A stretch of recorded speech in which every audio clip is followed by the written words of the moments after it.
The Story of Seraphina. Seraphina stood on the prow of the astral skiff, her robes shimmering like starlight as the endless expanse of the astral sea stretched before her.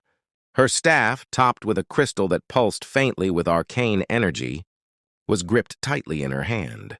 As a star elf, she had always felt the pull of the cosmos, a yearning to explore what lay beyond the mortal plane. The astral sea, with its shimmering mists and drifting islands, was both home and frontier to her. But this journey was different. Seraphina sought something that even the astral scholars of her people had deemed impossible, a path to Etheria, a realm shrouded in myth and mystery. It was said to be unreachable. Seraphina, however, had uncovered fragments of a ritual buried in ancient texts, a ritual that promised another way, and she intended to prove it true. The peace of the astral sea was shattered by the sound of astral cannons. Seraphina barely had time to react as a massive ship burst from a nearby rift, a Githyanki war galleon, its hull bristling with weaponry and its sails glowing with planar energy. Githyanki pirates, their silver blades glinting and their eyes burning with avarice, swarmed the deck of her skiff. "You've wandered too far, elf," their captain sneered, stepping forward.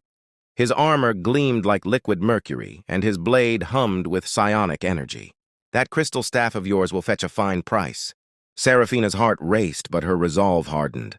She whispered an incantation, and the air around her shimmered with protective wards. The Githyanki charged, their swords slashing at her defenses. She retaliated with a wave of starlight, her spells illuminating the skiff in brilliant bursts. Despite her power, she was outnumbered, her skiff beginning to splinter under the assault. Just as the captain raised his blade for the finishing strike, a deafening roar echoed across the astral sea. A radiant light engulfed the battlefield as a solar dragon descended, its scales glowing like molten gold and its wings casting shadows across the stars.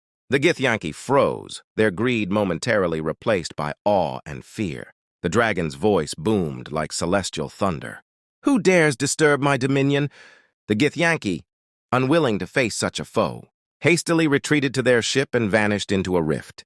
Seraphina, battered but alive, turned to face the dragon as it landed gracefully on her skiff, its claws gripping the splintered wood.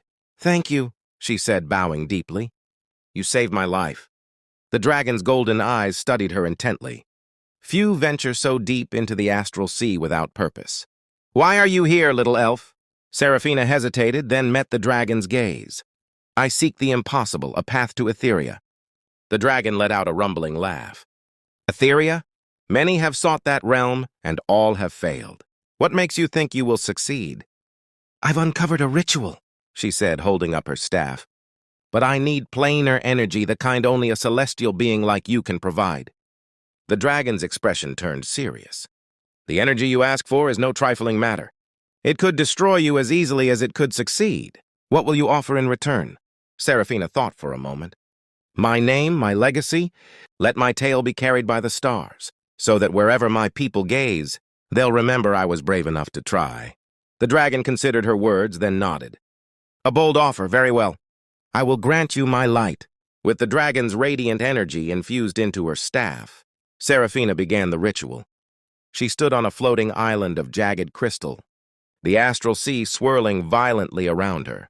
Her voice rose in a steady chant as the staff glowed brighter and brighter, the light consuming the very air around her.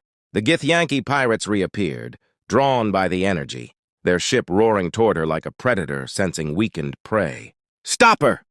their captain shouted. "That power belongs to us." Seraphina ignored them, focusing entirely on the ritual. The dragon roared, taking to the skies to intercept the Githyanki ship, its golden flames tearing through their hull. The battlefield was chaos, but Seraphina's mind was calm, her vision filled with the intricate patterns of the spell. Finally, with a word of power, she slammed her staff into the ground. The crystal shattered, releasing a burst of light so intense it tore through the astral sea. For a moment, everything was silent. Everything stood still, but for a brief second, Seraphina could swear she heard a light chuckle. When Seraphina opened her eyes, she was no longer in the astral sea. The air was warm and filled with the scent of wildflowers. She stood on a hill overlooking a sprawling forest. its trees glowing faintly with an otherworldly energy. This was Etheria, the realm of myth, the land no one had ever reached by themselves. Her staff was gone, its crystal spent in the ritual, and her body felt heavier, as though tied more firmly to the earth. Yet she felt a strange peace, a sense that she had crossed a boundary no one else had dared to approach. As she took her first steps into Etheria, the solar dragon's parting words echoed in her mind. "Your name will be remembered, Seraphina, but what you do here will define how." The words brought Seraphina to a smile, even though the chuckle she heard when she teleported sent shivers down her spine the more she thought about it. The path in front of her laid ready. The adventure had only just begun.